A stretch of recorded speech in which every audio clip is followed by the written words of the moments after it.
सह नौ भुनक्तु सह वीर्यं करवावहै तेजस्विनावधीतमस्तु मा विद्विषावहै। ओम शांति शांति शांतिः।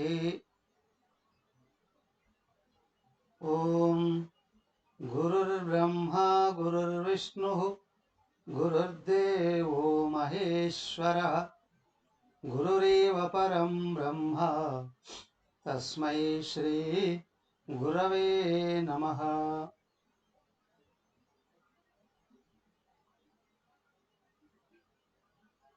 ओम प्रपन्नपारिजाताय स्तोत्रवेत्रैकपाणये ज्ञानमुद्राय कृष्णाय गीतामृतदुहे नमः।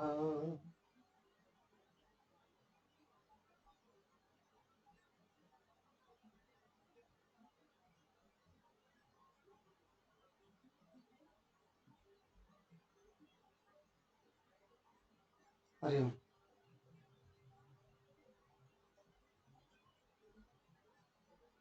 భగవద్గీత సింహావలోకనంలో ఉన్నాం. నిన్న 9 అధ్యాయాలు పూర్తి చేసామా. 10వ అధ్యాయంలో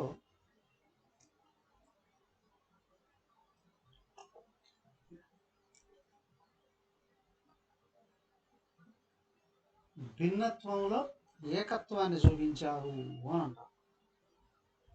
విభూతి యోగం అన్నప్పుడు వాస్తవానికి విభూతులు అనేటువంటివి 7వ అధ్యాయంలోనే మొదలుపెట్టారు.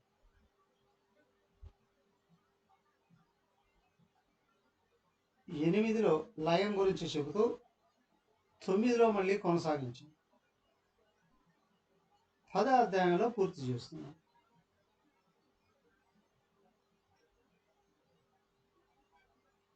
కనిపించే సర్వ జీవరాశులకు మూలమైనది ఒక్కటే. భిన్నత్వంలో అంటే అనేకత్వంలో ఏకత్వం. ప్రతిదాన్ని మూలానికి వెతుక్కుంటూ పోతే చివరకు ఒకటే మిగులుతుంది.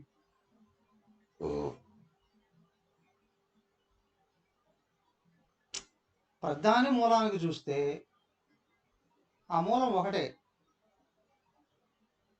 అంటే ఆ ఒక్కదాని నుండి ఇవన్నీ వచ్చాయి. దాన్ని ఇక్కడ అన్నారు విభూతి యోగం. విభూతి అంటేనేమో మహత్తు అని, యోగము అంటేనేమో వాటిని నడిపించేటువంటిది ఒకటే.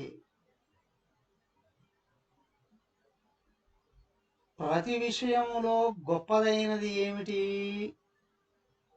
విభూతి.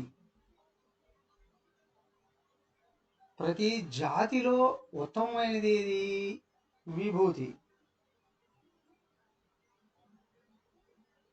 ఓకే, జనరల్గా చెప్తాను. శివుడు ఆజ్ఞడైనది చీమైనా కుట్టదు. ఎలా? అదే యోగం. అంటే ప్రతిదాన్ని నడిపించేది ఆయనే. ప్రతి వస్తువుకు మూలధాతువు ఆయనే. అలాగే ప్రతి జీవిని నడిపించే జీవి ఏంటయ్యా? జడమైన వాటిని కూడా నడిపించేది. జడమైనవి నడుస్తాయా?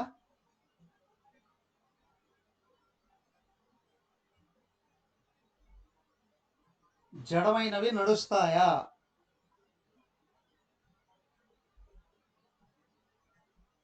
మాట్లాడరు ఎవరు?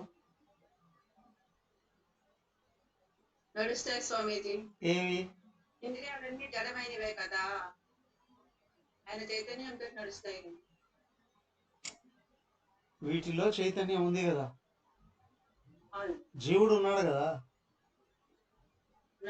జీవుడు లేకపోతే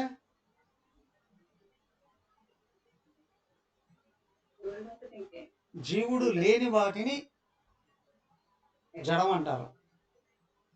స్వామి మామూలుగా హీన జన్మలు అంటే రాతి జన్మలు కూడా వస్తాయన్నప్పుడు వాటికి సంస్కారాలకి కొన్ని రాతి జన్మలు తీసుకున్న తర్వాత రాళ్ళు రప్పలుగా పతనం అయిపోతారు అన్నారు. వాటిని జన్మలు అనరు.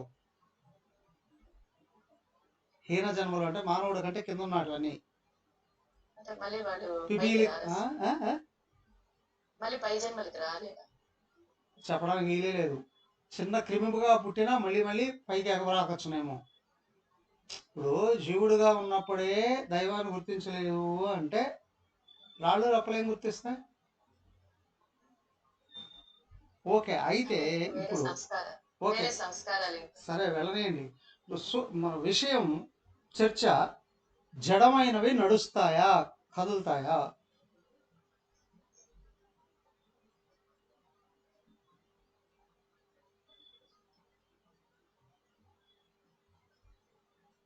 మాట్లాడరు ఎవరు?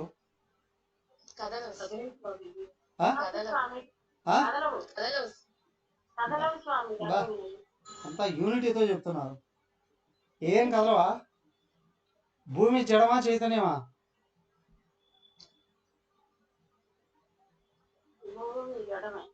కదులుతుందా లేదా? నీళ్లు జడమా చైతన్యమా? కదులుతున్నాయా లేవా? అగ్ని వాయువు జడమా చైతన్యమా? కదులుతున్నాయా లేవా? ఆకాశం కదులుతుందా లేదా? ఆకాశం కదులుతుందా? ఆకాశం శబ్దగుణం కలిగింది. శబ్దం కదులుతుందా లేదా? అన్నిటికంటే వేగంగా. అవునా? వాయువు కంటే కూడా వేగంగా శబ్దం కదులుతుంది. సో ఇవన్నీ కదులుతున్నాయా లేవా? ఎవడు కదిలిస్తున్నాడు?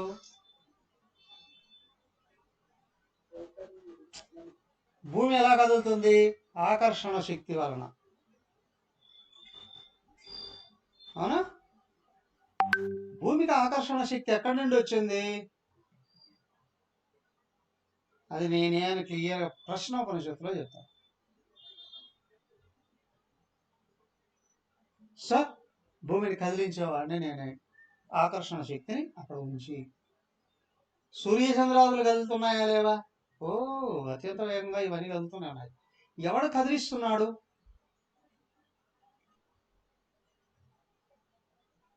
అవునా? అయితే భూమి జడమే, భూమి ఆకర్షణ శక్తి కూడా జడమే.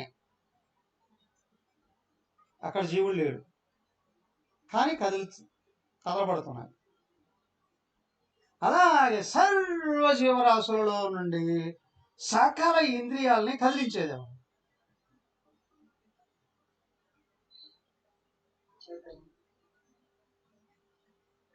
Any doubt?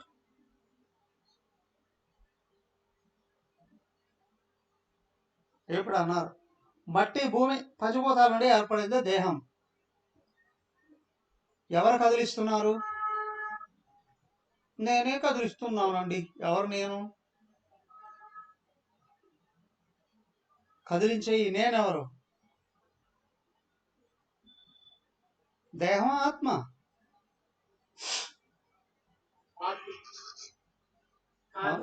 ఎవరు ఆత్మ అంటే? అవునా? సకల ఇంద్రియాలని కదిలించేది ఎవరు?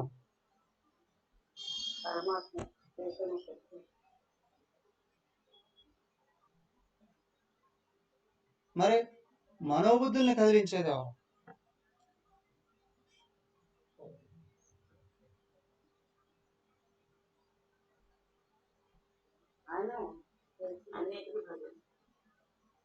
మరి మీరేం చేస్తున్నారు?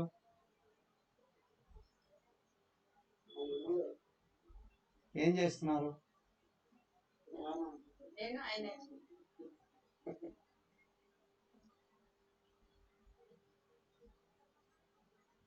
సో ఇది విభూతి యోగం.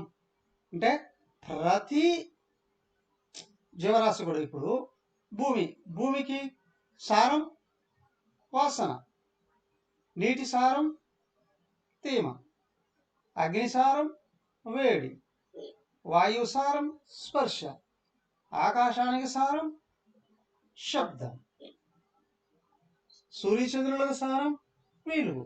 ఇవన్నీ ఎక్కడి నుంచి వచ్చాయి అంటే అక్కడే చెప్పేశాడు కదా 7వ అధ్యాయంలోనే. మూలం ఆత్మ చైతన్యమే. ఇది విభూతి. మరి యోగం ఇప్పుడే చెప్పుకున్నాం కదా, ప్రతి ఒక్కదాన్ని కదిలించేది ఎవరు? ఆయనే కదిలిస్తున్నాడు. కొన్నిటి ప్రత్యక్షంగా, కొన్నిటి పరోక్షంగా మనం తెలుసుకుంటున్నాం, కానీ ప్రతి దాంట్లో కూర్చొని ఇక్కడ చెప్పాడుగా, మయా తదమిదం సర్వం జగదవ్యక్తమూర్తినా.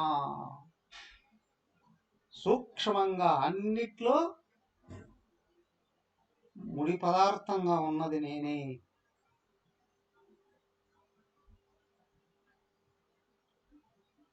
అన్నీ నేనే, అన్నిటినీ కదిలించేది నేను.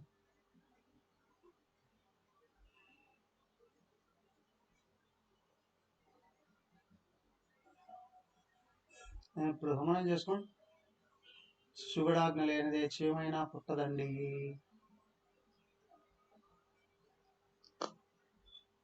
అంటే ఆయన శక్తి ఇస్తేనే ఇది పనిచేస్తుంది. ఈశ్వరాజ్ఞ లేనిది ఆగైనా కదలదండి. ఆయన కదిలిస్తేనే ఇవన్నీ కదిలేది. సామాన్యమైన సామెతలు, కానీ అత్యంత లోతైన విషయాలే. అర్థం చేసుకోవడానికి ఎన్ని జన్మలైనా పట్టచ్చు. పశువుల కాపరి కూడా వాడతాడు ఇవి.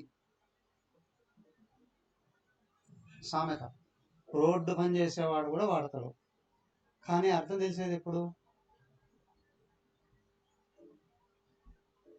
కదా. సో కాబట్టి ఏంటి అని అంటే అన్నీ ఆయనే, అన్ని వ్యవహారాలకు బలం ఆయనే. కానీ ఏమండి, అన్నీ ఆయనే అయితే అన్ని మంచి పనులే జరగచ్చుగా.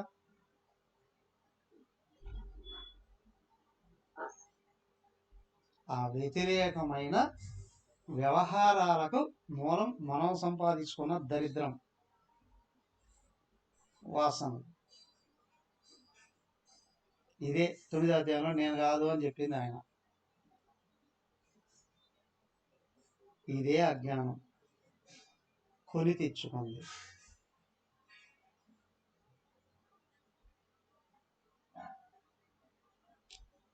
పాపం పరపీడనం. పాపం ఎవడు చేస్తాడు? జ్ఞానం లేనివాడు.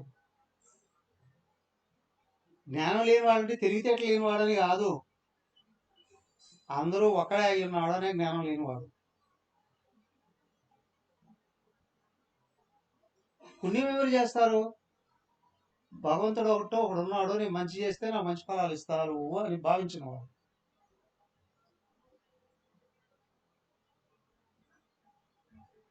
అది వాసన, ఇది వాసన. ఒకటి కిందికి లాగుతుంది, ఒకటి పైకి తీసుకెళ్తాది. ఒకటి వాసనలను కరిగిస్తూ వస్తుంది. పుణ్యం అనేది దట్టమైన అజ్ఞానపు వాసనల్ని కరిగిస్తూ వస్తుంది. జ్ఞానం వచ్చేటప్పటికి పుణ్యం కూడా ఎగిరిపోతుంది. ఇక అన్యమైన వాడు అనే భావమే లేదు.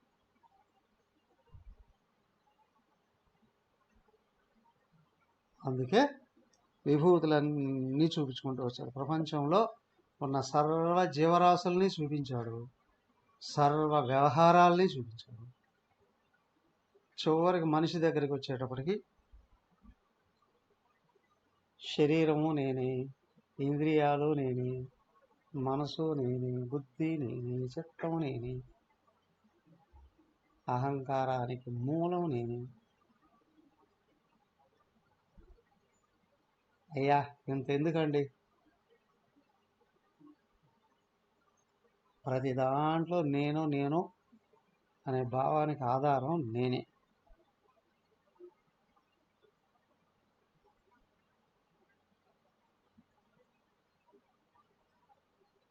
ఏతాం విభూతిం యోగంచ మమయోవేత్తి తత్వతః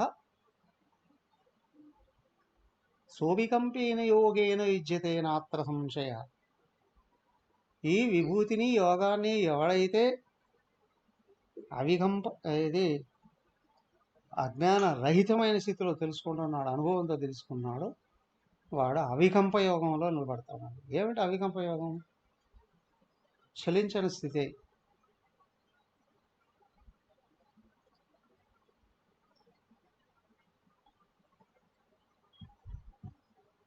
ఇది విభూతి యోగం.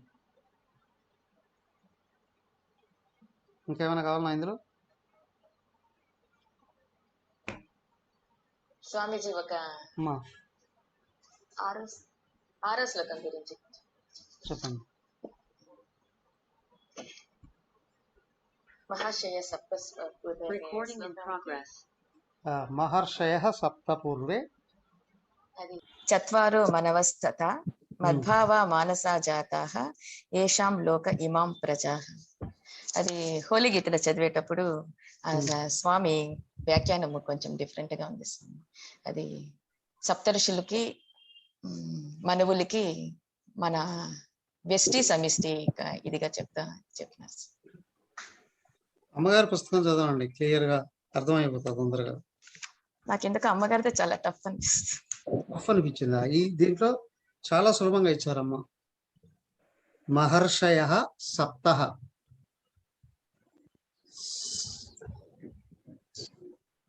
సప్త 7 మహర్షులు, సప్త మహర్షులు పూర్వే వాళ్ళకంటే ముందు.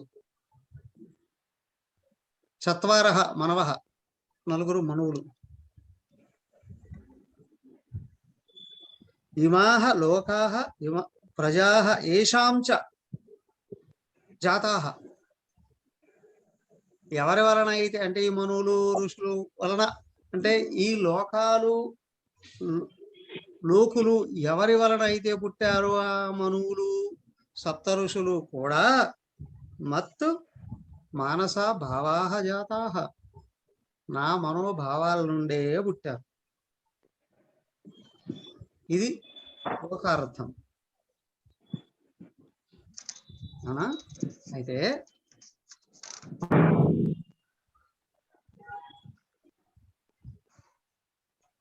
ఋషి అంటే దర్శనాత్ అని, చూడడం వలన ఋషి అనబడతాడు. మహర్షి గొప్ప గొప్పవి దర్శించడం వలన. దర్శించేటివి ఏవి? ఇంద్రియాలు. ఇవన్నీ ఋషులే. మహర్షి ఎవరు?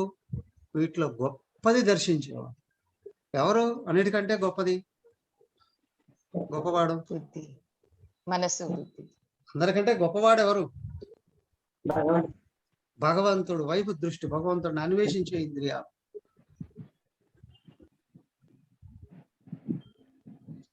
మహర్షయ లోతైన దృష్టి కలిగిన, సూక్ష్మమైన దృష్టి కలిగిన ఇంద్రియాలు.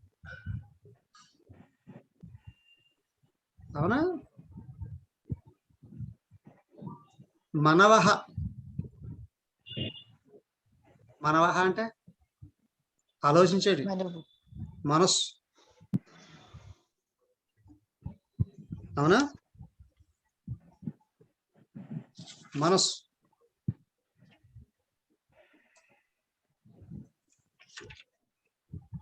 కదా?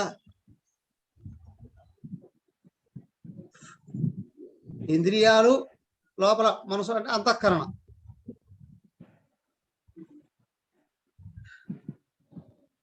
ఎక్కడి నుండి వచ్చాయి? చత్వార 4 దశలలో. మత్ భావాః మానసాః జాత, నా మనస్సు నుండి ఆలోచన రూపంలో వ్యక్తమయ్యాయి కదా, నా నుండి ఇవన్నీ వ్యక్తమయ్యాయి. ఇదిగో ఇక్కడ కనిపించేవన్నీ కూడా ఇమాహ ప్రజాః ఇమాహ లోకాః. ఈ లోకాలు, లోకేశులు, ఇష్టకర్తలు వీళ్ళందరూ కలిసి కూడా నా భావాల నుండి వ్యక్తమయ్యారండి. ఎలా అంటే 4 స్థాయిలలో ఉండండి అని. అదే ఇక్కడ చెప్పబడింది ఏంటంటే పరా పశ్యంతి మధ్యమా వైఖరి.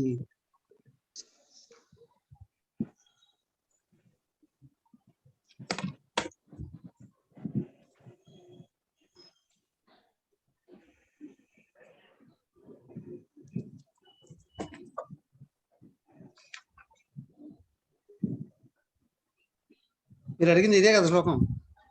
అవును సార్. అవును సార్. అయితే ఇక్కడ ఏ విషయమైనా సరే ఇప్పుడు నోటి నుండి వ్యక్తమైంది అనుకోండి మాట, అది ఎక్కడి నుండి వచ్చింది?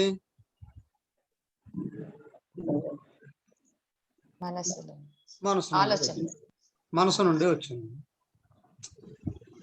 మనసులో భావించబడి తర్వాత నోటి ద్వారాగా వాక్కులో వ్యక్తమైంది. మనసులోకి ఎక్కడి నుంచి వచ్చింది? బుద్ధిలో సంకల్పించబడి, అవునా? బుద్ధిలో నుండి మనస్సుకి, మనసులో నుండి వాక్కు ద్వారా వ్యక్తమైంది. మరి బుద్ధికి ఎలా తెలిసింది?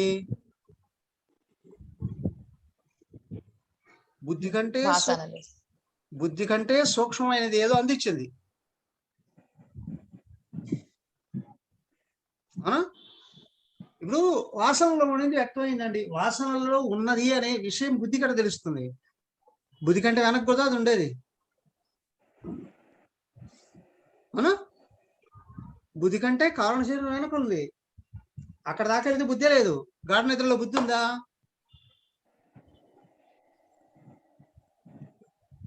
లేదు. ఎందుకు? కారణ శరీరంలోకి వెళ్ళిపోయింది దృష్టి. కారణ శరీరం కంటే వెనకలో ఉన్న భగవంతుడు. ఇప్పుడు నీకు నీ కారణ శరీరంలోది వ్యక్తం చేయాలన్నా కూడా ఆయన కదిలిస్తేనే. ఇక్కడ మూలమైన విషయాన్ని భగవంతుడు నుండి వ్యక్తం అవుతూ ఉన్నాయి. ఇదిగో ఇమాహ ప్రజా ఇమాహ లోకాహ, ఆయన నుండి వ్యక్తం అవుతూ ఉన్నాయి. అలాగే ఇక్కడ మాటను 4 స్థాయిలలో తెలియపరుస్తూనే లోకాలను కూడా 4 స్థాయిలో తెలియపరుస్తున్నాం. దానికే మొదట భగవంతుడు స్థితి పర అన్నిటికంటే పైన ఉండేది. సెకండ్ స్టెప్ బుద్ధిలో పశ్యంతి గుర్తించబడింది. థర్డ్ స్టెప్ మనస్సులో రూపుదిద్దుకుంది. మధ్యమ మనసే మాట్లాడేస్తూ ఉంటుంది కానీ వినిపించవు ఇతరులకి, కొంతమందికి వినిపిస్తాయి, పక్కన వాళ్ళకి కూడా.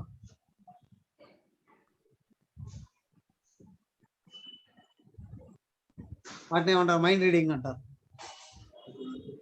కానీ మన మాటలు మనకి వినిపిస్తాయిగా లోపల. సో మధ్యమ. బట్ వాక్కు నుండి వ్యక్తమైతే వైఖరి, కర్మేంద్రియాల నుండి వ్యక్తమైంది.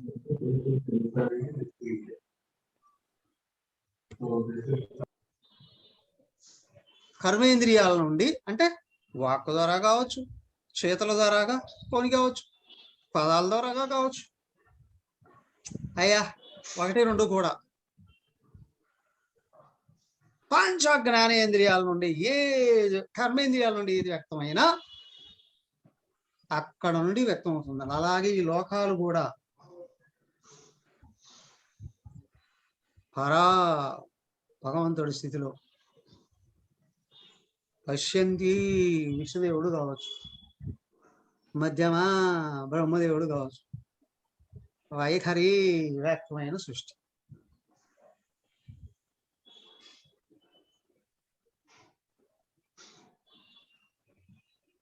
ఓ చోట దీంట్లోనే చెప్పారు, మనువులు ఋషులు బ్రహ్మదేవుడి కంటే ముందున్నారు అని. కానీ అది సూక్ష్మమైన అర్థమే. బ్రహ్మదేవుడు స్థూలమైన సృష్టి చేసేవాడు కదా, స్థూలమైన ఇంద్రియాల స్థితిలో ఆయన చెప్పారు. ఆయనకంటే ఇంకా లోపల ఆలోచనలనే మనువులు అని, మన స్థితిలో బుద్ధి స్థితిలో ఋషులు అన్నారు. దానికంటే కూడా ముందు ఆత్మ చైతన్యం ఉంది అని. లోపల ఆత్మ ఉంది కాబట్టే బుద్ధిలోకి విషయాన్ని అందిస్తుంది. ప్రతి ఒక్కడికి ఎవరికైనా సరే నీ కారణ శరీరంలోదైనా ఆత్మ కదిలిస్తేనే, ఆత్మ చూపిస్తేనే బుద్ధి గుర్తిస్తుంది. ఆత్మ చైతన్యం కరెంటు పోయిందండి, ఏం కనిపించట్లేదు. మరి అల్మారాలో పుస్తకం ఉంది పట్టుకురారా, కనిపించట్లేదు. టార్చ్ లైట్ తీసుకెళ్ళి టార్చ్ లైట్ వేస్తే కావాల్సిన వస్తువు కనిపిస్తుంది. కారణ శరీరంలో కరెంట్ ఉందా?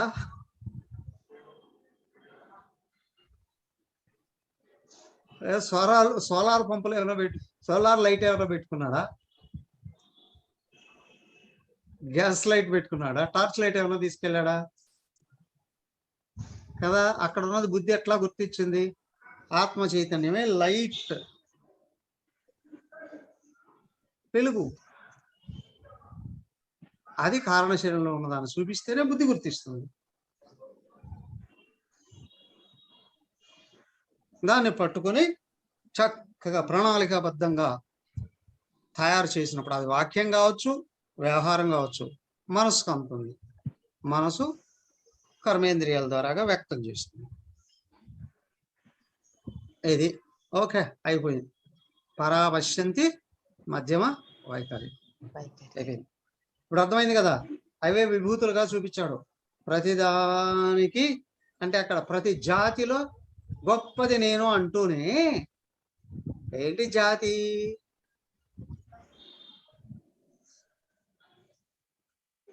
ప్రతి వస్తువుకు మూలం నేనే అని చూపించాడు అక్కడ.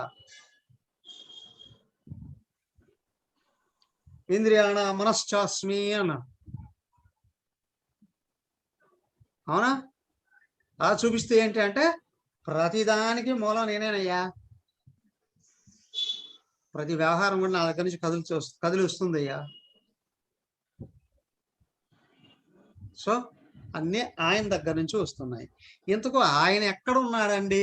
నిజంగా అన్నీ ఆయనలోనే ఉన్నాయా? వెతుకుతూ పోతే మూలంలో ఆయన ఉన్నాడు అంటే వెతికేది ఎప్పుడండి? ఇదిగా చూపించాడు. అరే బాబు, బోర్డు మీద అక్షరాలు ఉన్నట్లే నాలోనే అన్నీ ఉన్నాయి చూడు. విశ్వరూప సందర్శన.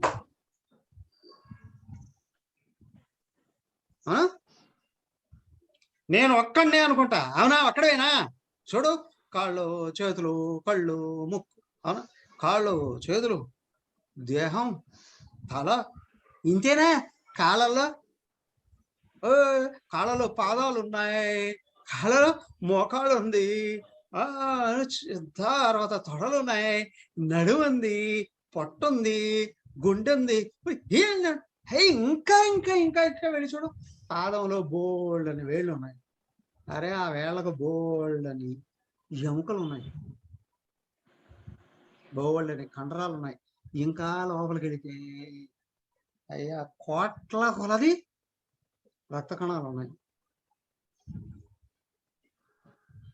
ఆయన ఒక్కడే అనుకుంటారేమో, సూక్ష్మంగా కదిలించి చూస్తే బ్రహ్మాండం అంతా ఈశ్వరుడే.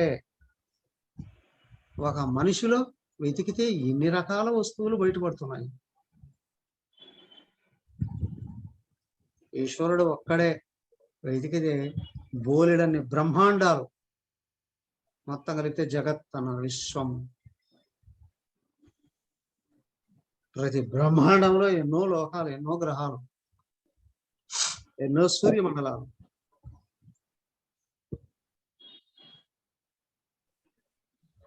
ప్రతి సూర్యమండలంలో అనేక గ్రహాలు, ఉపగ్రహాలు. ప్రతి గ్రహంలో ఎన్నో వస్తువులు, జీవరాశి. అన్నిటికీ మూలం ఒకటే. సముద్రంలో ఎన్ని నీళ్లు ఉంటాయండి? పిచ్చు ప్రశ్న. కానీ సముద్రం ఒకటేనా కాదా?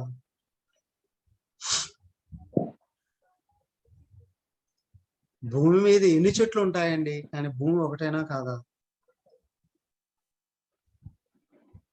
చిన్నప్పుడు పొడుపు కథలు పెట్టేవారు. చాప ఏది, చాప చుట్టలేవు, రోకలు ఎంచలేవు.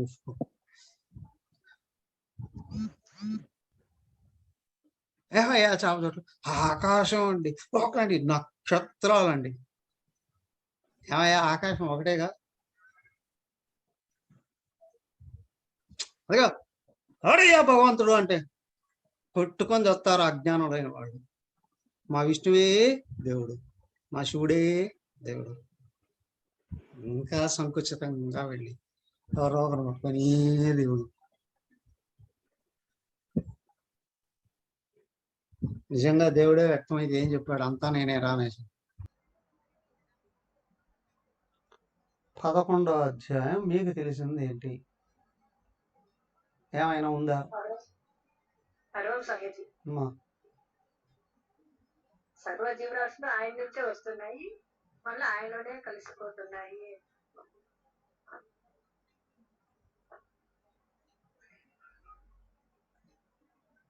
అది 7వ అధ్యాయం 8వ అధ్యాయంలో చెప్పింది. 11వ అధ్యాయం గురించి నేను అడుగుతున్నా.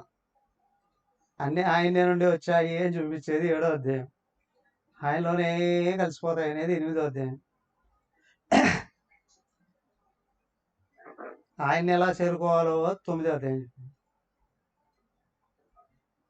11వ అధ్యాయం గురించి ఏంటి?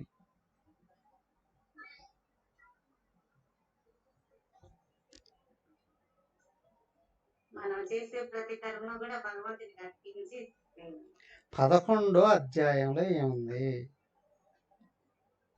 శ్లోకం చూపించండి మీరు చెప్పేదానికి అథారిటీ.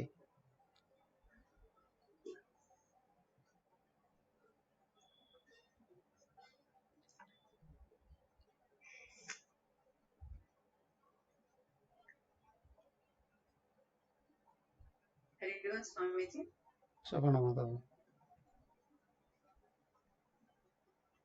11వ చెప్పండి 11వ అధ్యాయం. ఏకత్వం చూపిస్తున్నారు స్వామీజీ. భిన్నత్వంలో ఏకత్వాన్ని చూపిస్తున్నారు. అది 10వ అధ్యాయంలో చూపించారు. ఇక్కడ విశ్వరూపుడిగా చూపిస్తూ కాలరూపుడిగా కూడా తనే అని చెప్పని చూపిస్తున్నాడు. విశ్వరూపుడిగా అన్ని తనే అని చూపిస్తూ, కాలరూపిగా కాలాన్ని తనలోనే అంటే అందరు చనిపోయినట్లుగా చూపిస్తాడు కదా స్వామీజీ. అదంతా కాలరూపిడిగా చూపిస్తున్నాడు. అంటే కాలానికి అతీతుడైన వాడని చెప్పని చెప్పినట్లు అవుతుంది అనుకుంటున్నాను స్వామీజీ. ఓ, మీ సమన్వయమా? అక్కడ కాలోస్మి అన్నాడు, మీరు కాలానికి అతీతుడు అంటున్నారు. అక్కడ చెప్పిన విషయం ఆ శ్లోకం చెప్పారు, శ్లోకం చెప్పే అర్థం మీ సొంత సమన్వయం అయితే ఎట్లా? మళ్ళీ కాలోస్మిలోక క్షేకృత్ ప్రవృద్ధ, అది సందర్భం ఏంటి? అది అసలు విభూతి, అది విశ్వరూప సందర్శనం ఏంటి? ఆ సందర్భం ఏంటి? అధ్యాయం విశ్వరూప సందర్శనం.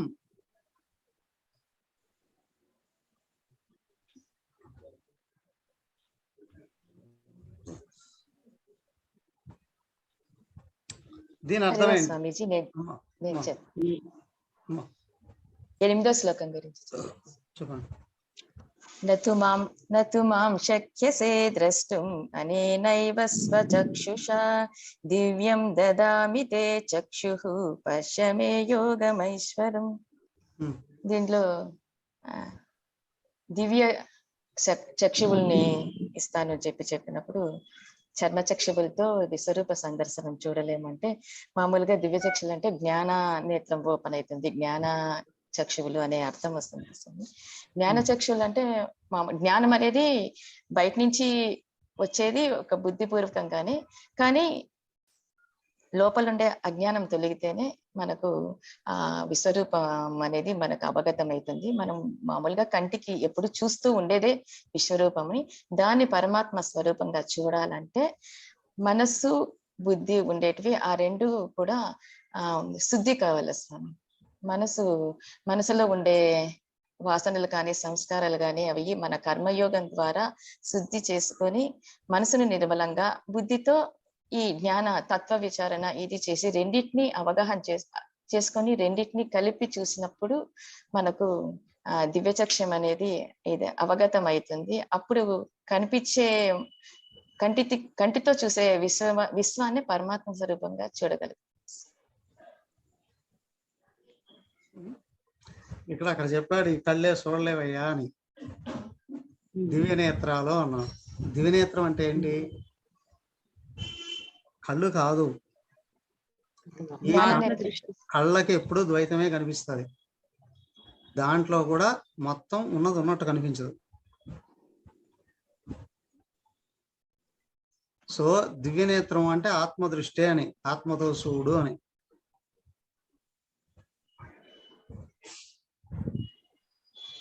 ఆయన అర్జునుడు ఆడ కూర్చొని అదిగదిగో వైకుంఠం, ఇదిగదిగో బ్రహ్మలోకం అని అంటాడు.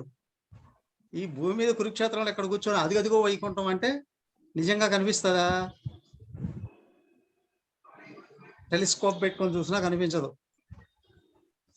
మళ్ళీ అర్జునుడికి ఇంకా ఆత్మదృష్టి రాలేదు కదా స్వామి, అయినా కనిపించింది. అక్కడ ఆత్మగా ఉన్నాడు, అందుకే ఆయన చెప్పింది నువ్వు ఈ చర్మ చక్షువులతో చూడలేవు, నేను దివ్య నేత్రాలు ఇస్తాను అన్నాడు కదా.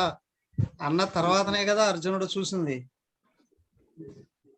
కదా. శక్తిని ఇస్తారా? శక్తి మాదిరి ఇస్తారు. శక్తిని ఇవ్వడం కాదు, కారణ శరీరాన్ని పక్కకు దోశాడు. అప్పుడు జీవుడు ఎవరు? పరమాత్మేనా? పక్కకు తోసాడంటే ఏం స్వామి? అంటే ఏమది? ఆయనకు అజ్ఞానాన్ని తోసిపారేశాడు పక్కకి. ఇప్పుడు విషయం జీవుడు ఎవరు? పరమాత్మేనా కాదా? పరమాత్మేనా కాదా? ఇప్పుడు నా కళ్ళు బాగా కనిపిస్తాయి, కానీ ఎర్రటద్దాలు పెట్టుకున్నా, అంతా ఎర్రగా కనిపిస్తుంది. వాటి తీసేస్తే ఉన్నది నోట కనిపిస్తుంది. అవునా? నల్లటద్దాలు పెట్టుకుని ఏమీ కనిపించదు. దగ్గర ఏదో కొంచెం అట్లా అట్లా మినికి కనిపిస్తుంది. వాడు తీసేస్తే మూర్తికి కనిపిస్తుంది కదా. ఈ గుణాలే వాటి రంగు పులుపుకొని విషయాల్ని ఎదురుగా ఉన్న వాటిని కొంచెం కొంచెంగా చూపిస్తాయి. కానీ ఇక్కడ ఏంటంటే జీవుడు ఆత్మే కదా, ఆ మురికిని అట్లా దోసేసాడు ఆయన. అరే నువ్వు నేను ఒకటే అనే స్థితి అక్కడ. ఆ స్థితిలో నిలబెట్టేటప్పటికి సర్వవ్యాపకుడుగా ఈశ్వరుడుగా అయ్యాడు అర్జునుడు. అవునా? ఈశ్వరుడు ఎక్కడ ఉన్నాడు? సర్వవ్యాపి కదా. అప్పుడు చూస్తే సర్వలోకాలు కనిపించాయి. ఇప్పుడు ఇంత ఎందుకయ్యా, కళ్ళు మూసుకొని చూసినా మీ ఒంటి మీద లేదా మీ పాకెట్లలో ఎక్కడ ఏమున్నాయో కనిపిస్తాయా కనిపించవా? తెలుస్తాయా తెలియవా? కళ్ళు మూసుకున్నా తెలుస్తాయి. అవి మీ బాడీలో ఏ పార్ట్ ఎక్కడ ఉంది అని కళ్ళు మూసుకున్నా కనిపిస్తాయా లేదా? తెలుస్తుందా లేదా?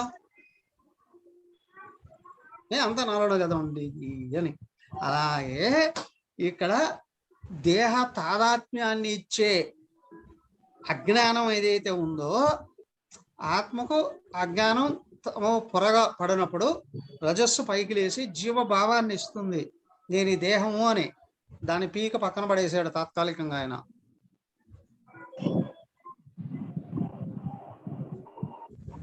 అదే అక్కడ వివేకానంద స్వామి రామకృష్ణ పరమహంసని అడిగినప్పటికీ కూడా ఆయన గుండెల మీద ఒక కాలు పెట్టి ఒక తొక్కాడండి. అంటే అని ఒక్కొక్కరు ఒక్కొక్క రకంగా చేస్తుండొచ్చు. కాబట్టి అది తొలగిపోయింది. మొత్తం యావత్తు పరమాత్మగానే కనిపిస్తుంది. పరమాత్మ ఎవరికి కనిపిస్తుంది? ఎవరికి కనిపించదు. పరమాత్మను పరమాత్మే చూడగలడు. అవునా? అవునా? దేహేంద్రియ మనోబుద్ధులకి పరమాత్మ గోచరం కాడు. పరమాత్మను పరమాత్మే చూడగలడు. ఇప్పుడు చూశాడు అంటే ఈ పరమాత్మ అయితేనే చూశాడు.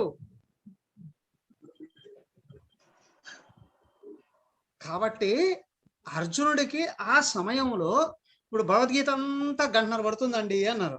మరి ఆ 11వ అధ్యాయంలో అర్జునుడు చెప్పినటివి ఎన్ని? 15 శ్లోకాలు 20 శ్లోకాలే కదా. ఎంత టైం పట్టిందండి? 15 నిమిషాలు పట్టి ఉండొచ్చు. ఆ 15 నిమిషాలు ఆత్మదృష్టిలో నిలబెట్టాడు అర్జునుడిని.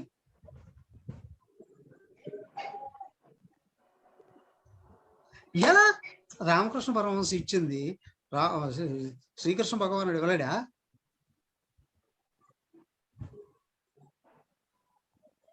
అవునా? సో కాబట్టి ఏంటంటే అజ్ఞానాన్ని పక్కకు తోసేశాడు, మాయనపు పక్కకు తోసేశాడు. అర్జునుడు ఆత్మగా మారి అన్నిటినీ చూశాడు. నేను ఆత్మ అయ్యున్నానన్న విషయం అర్జునుడికి సంపూర్ణంగా బోధపడకపోయి ఉండొచ్చు, కానీ అక్కడ చెప్పాడు. అవునా? నాకు అందరూ కనిపిస్తున్నారు, సర్వాన్ని చూశాడు. అంటే పరమాత్మను, అపర బ్రహ్మాండాన్ని రెండిట్టే చూశాడు. సో కాబట్టి నిరాకార నిర్గుణ తత్వం ఆయన పరమాత్మను వర్ణించాడు, సాకార సగుణమైన బ్రహ్మాండాన్ని వర్ణించాడు. సర్వలోకాల గురించి చెప్పాడు కదా, పాతాళ లోకంలో రాక్షసులు నాగుల దగ్గర నుండి భూలోకం, స్వర్గలోకం, పితృలోకం, బ్రహ్మలోకం, వైకుంఠం, కైలాసంతో సహా వర్ణించాడు. అంటే అంతటి చూశాడంటే ఎంత గొప్ప దృష్టి అండి. చూసేది ఏదైతే ఉందో అదే ఆయన అయ్యాడు.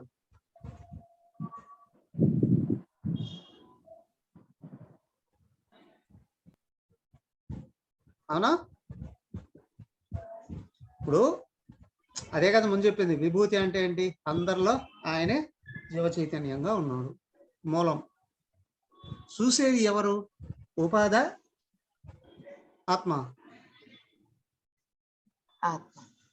అవునా? అందరిలో నుండి చూసేది ఎవరు? ఆత్మ. భిన్నత్వం ఎందుకు కనిపిస్తుంది? కారణ శరీరం అనే అద్దాలు పెట్టుకున్నాం.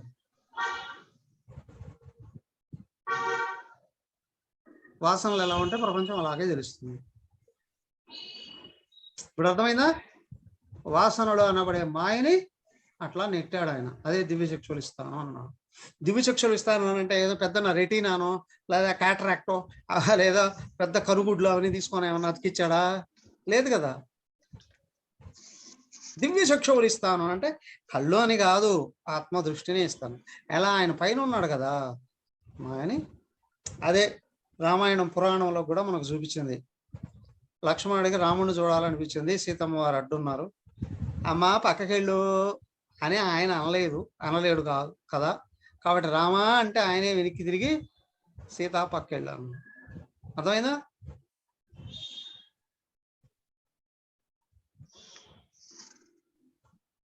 అప్పుడు రాముడు లక్ష్మణులు ఒకరినొకరు చూసుకున్నారండి. దేవుడు ఒకరినొకరు చూసుకున్నారంటే మాయ పక్కకెళ్ళింది అని.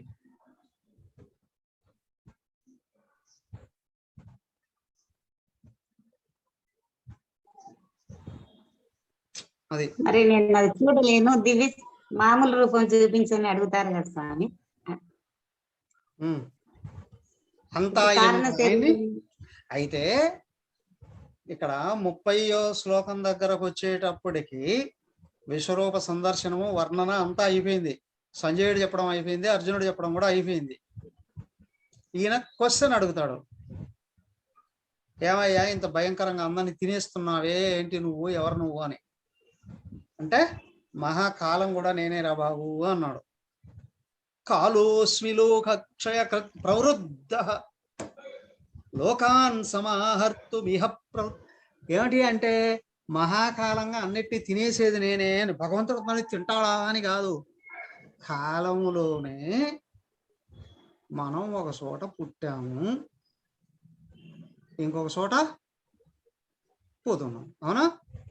శుభకృత నామ సంవత్సరములో పుట్టినవాడు మళ్ళీ శుభకృత నామ సంవత్సరం వచ్చేటప్పటికి షష్ఠి పూర్తి చేసుకుంటాడు. అవునా? నేను 2 సార్లు శుభకృత నామ సంవత్సరం చూశాను అంటే షష్ఠి పూర్తి అయిపోయింది అని.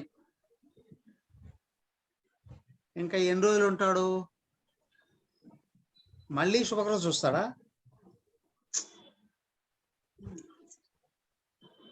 చెప్పలేం, ఎవడో రేర్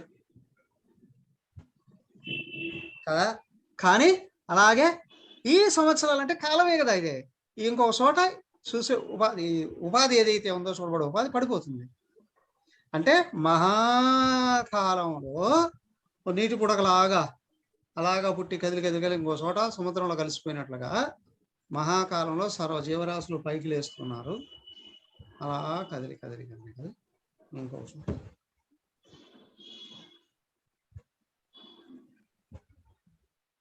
మరి అంతా వాళ్ళందరినీ భయంకరంగా నవిలినట్టు చూపిస్తున్నాడు కదా అండి. కొంతమంది హాయిగా పడుకొని నిద్రలోనే చనిపోతారు, సుఖమరణం అండి అంటారు. అవునా? ఇంకో కొంతమందిని అక్కడ ఏదో లారీ తొక్కేసిందండి, అంత ఎముకలతో సహా నుజ్జు నుజ్జు అయిపోయిందండి. అది భయంకరమైన సావా కాదా? అవునా కాదా? ఎముకలు కూడా నుజ్జు నుజ్జు అయిపోయాయంటే అదే చూపించాడు ఈయన ఇక్కడ. వాళ్ళందరినీ కస కస కస కస నమిలేస్తున్నాడు అని. అదే మానవుల్లో కొంతమంది జంతువుల్ని చంపి తీసుకొచ్చి ముక్కలు ముక్కలు చేసి ఉప్పు కారం వేయించి నోట్లో కస కస కస కస తింటున్నారు అని అంటే అదే మహాకాలమే. అంటే ఆ జీవరాశులు ఆ విధంగా నలిగిపోతున్నాయి. యుద్ధంలోకి వచ్చిన వాడు కూడా ఇలాగా ఒక్కొక్కడు ఒక్కొక్క రకంగా భయంకరంగా చూస్తున్నాడు అని.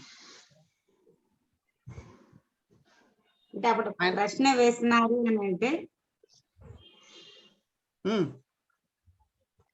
అప్పుడు అంటే ఇప్పుడు కారణ శరీరం తీసేసి ఆత్మ వచ్చింది, ఆత్మ ద్వారా ఇవన్నీ చూడగలిగినారు స్వామి అర్జునుడు. మళ్ళీ నేను వెంటనే ఆ రూపాలని నేను చూడలేకున్నాను, నాకు భయంగా ఉంది, మామూలు శిక్షులు నువ్వు మామూలుగా కనిపించి మామూలు రూపాన్ని అడుగుతారు, అప్పుడు మళ్ళీ మాయ వచ్చి పడినట్లే స్వామి. మళ్ళీ కారణ శరీరం దేహాత్మభావం పైకి వచ్చేసింది. అదే స్వామి. అదే ఆ కాల రూపాన్ని చూసేటప్పుడు తట్టుకోలేకపోయాడు, చెదిరిపోయింది, మనసు లేసింది. మనసు లేస్తే ఆలోచన లేసిందంటే దేహాత్మభావం వచ్చేసింది. ఇప్పుడు అయ్యో అదంతా చూడలేనండి కాబట్టి వ్యక్తిగతంగా ఒక రూపాన్ని చూపించు అన్నా. భయం ఎప్పుడు వస్తుంది? జ్ఞానంలోనా అజ్ఞానంలోనా? జీవభావం వచ్చేసింది.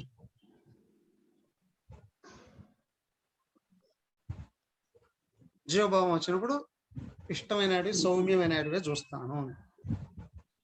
ఆత్మభావం ఉన్నప్పుడు ఏదైనా చూడగలను. అంతా నిజం కాదని తెలుసులేవయ్యా. సినిమా చూసినట్టు చూస్తారు జ్ఞానంలో ప్రపంచాన్ని. కానీ సినిమాలోకి వెళ్ళి కూర్చొని కూడా ఏడిచే వాళ్ళు ఉన్నారా లేదా? ఎక్కులు పెట్టి ఏడ్చే వాళ్ళు ఉన్నారా లేదా? అంతే ఈ ప్రపంచంలో కూడా ఏడుపులు. ఓకే, అయిపోయింది. 12 భక్తి యోగం. భక్తి యోగంలోకి వచ్చేటప్పటికి రోజుకు ఒక అధ్యాయం కూడా అయిపోవట్లే. చాలా ముఖ్యమైందే భక్తి. 2 విధాలు. ఒకసారి ప్రాక్టీస్ చేసిరండి, రేపు చూద్దాం. మరి ఓం సర్వే భవంతు సుఖినః, సర్వే సంతు నిరామయాః, సర్వే భద్రాణి పశ్యంతు, మా కశ్చిద్ దుఃఖభాగ్ భవేత్. ఓం శాంతి శాంతి శాంతి. హరి ఓం. శ్రీ గురుభ్యో నమః. హరి ఓం.